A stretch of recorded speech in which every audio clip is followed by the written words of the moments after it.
আগে একদিন গ্যাস নিলে আমরা 2 দিন চালাইতে পারছি। লাইনকে লাইন সিরিয়াল, সকালে সিরিয়াল দিয়ে এই বিকালে গ্যাস পাই। তো আগে আমরা যে গ্যাস ভালো পাইতাম, এখন আর ওইটা গ্যাস ভালো আমরা পাই না।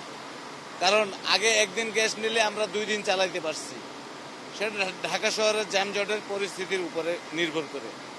কিন্তু এখন যে গ্যাসের পরিস্থিতি একবারে খুবই খারাপ, খুবই ভয়াবহ। 1 মাসের তুলনায় এখন এই 2-1 দিন ধরে একটু মানে হয়েছে, উন্নতি হয়েছে, কিন্তু তারপরেও ওইটাকে উন্নতি বলা যায় না। না, আগে যে সারি সারি ছিল এখন আরো বেশি। সারা ঢাকা শহরে গ্যাস নিতে আমাদের সমস্যা। এই পাম্পটাই শুধু একটু মোটামুটি ভালো প্রেশার পাওয়া যাচ্ছে, কিন্তু ঢাকার প্রত্যেকটা পাম্পে প্রেশার পাই না আমরা। আর গ্যাস তো লাইনকে লাইন সিরিয়াল, সকালে সিরিয়াল দিয়ে এই বিকালে গ্যাস পাই। এটা কোনো গ্যাসের অনেক সমস্যা। আমরা এই 3 দিন ধরে গাড়ি তেলে চালাচ্ছি, গ্যাস পাচ্ছি না।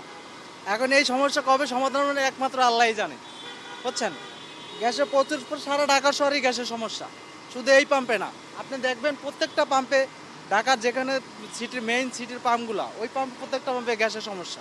গ্যাসের দাম বাড়তেছে, বেশ ভালো কথা বাড়ুক, কিন্তু আমাদের গ্যাসটা পরিপূর্ণ তো আমরা যেন পাই। কিন্তু ওরকম তো কোনো সরকার এর জন্য ব্যবস্থা নিচ্ছে না।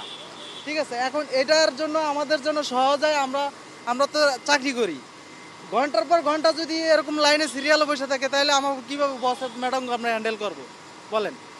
এই বর্তমান পরিস্থিতি। আমরা চাই এটার সমাধান, আমরা চাই এটা ভালো একটা পর্যায়ে আমরা যেন প্রতিদিন নিয়ত গ্যাস সুন্দরভাবে পাই।